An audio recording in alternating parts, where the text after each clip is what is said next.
दृष्टा बनो, दृश्य में मत खो। अष्टावक्र कहते हैं कि इस संसार में जो कुछ भी अनुभव किया जा सकता है वह सब दृश्य है। हमारा शरीर, मन, विचार, भावनाएं, इच्छाएं, सुख दुख, सफलता असफलता, संबंध, धन, पद और यहाँ तक कि पूरे संसार की घटनाएं भी दृश्य हैं, क्योंकि ये सब बदलते रहते हैं और इनका अनुभव किया जा सकता है। लेकिन जो इन सब का अनुभव कर रहा है, जो इन परिवर्तनों को देख रहा है, वह दृष्टा है। वही शुद्ध चेतना, आत्मा या साक्षी है। दृष्टा स्वयं कभी नहीं बदलता, वह केवल देखता है। जैसे आकाश में बादल आते जाते रहते हैं पर आकाश उनसे प्रभावित नहीं होता, उसी प्रकार चेतना के सामने जीवन की घटनाएं आती जाती रहती हैं पर आत्मा सदैव शांत और अपरिवर्तित रहती है। मनुष्य की सबसे बड़ी भूल यह है कि वह स्वयं को इस बदलते हुए दृश्य के साथ जोड़ लेता है।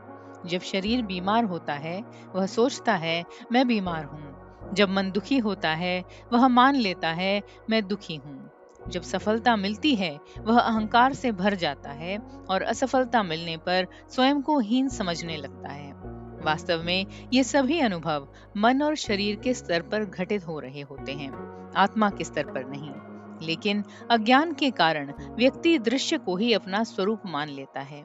यही पहचान का भ्रम, बंधन, भय, मोह और दुख का मूल कारण बनता है। अष्टावक्र सिखाते हैं कि जीवन से भागना या संसार का त्याग करना आवश्यक नहीं है। आवश्यक यह है कि हर परिस्थिति में अपने भीतर के साक्षी को पहचानो। क्रोध आए तो उसे देखो, पर यह मत मानो कि मैं ही क्रोध हूँ। भय उत्पन्न हो तो उसे भी एक अनुभव की तरह देखो। विचारों की भीड़ चले तब भी केवल उनके साक्षी बने रहो। जब देखने वाला स्वयं को देखने योग्य वस्तुओं से अलग अनुभव करने लगता है, तब मन का प्रभाव धीरे धीरे कम होने लगता है। घटनाएं पहले की तरह घटती रहती हैं, लेकिन वे भीतर की शांति को विचलित नहीं कर पाती। इसका अर्थ यह नहीं कि व्यक्ति भावनाहीन या निष्क्रिय हो जाए। साक्षी भाव का अर्थ है पूर्ण जागरूकता के साथ जीवन जीना, बिना किसी झूठी पहचान में फंसे हुए। एक अभिनेता मंच पर अपना पात्र पूरी निष्ठा से निभाता है, लेकिन भीतर जानता है कि वह वास्तव में वही पात्र नहीं है। उसी प्रकार ज्ञानी व्यक्ति संसार के सभी कर्तव्यों, संबंधों और जिम्मेदारियों का पालन करता है, किंतु भीतर यह स्पष्ट रहता है कि उसका वास्तविक स्वरूप इन भूमिकाओं से परे शुद्ध चेतना है।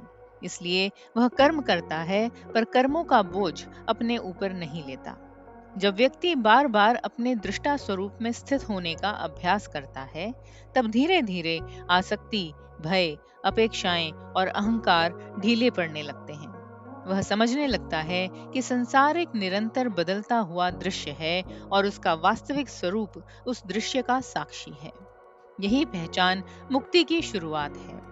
बंधन बाहरी वस्तुओं में नहीं, बल्कि उनसे अपनी पहचान जोड़ लेने में है।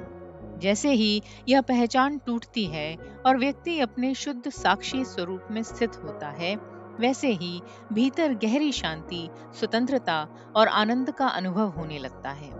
यही अष्टावक्र गीता का सार है।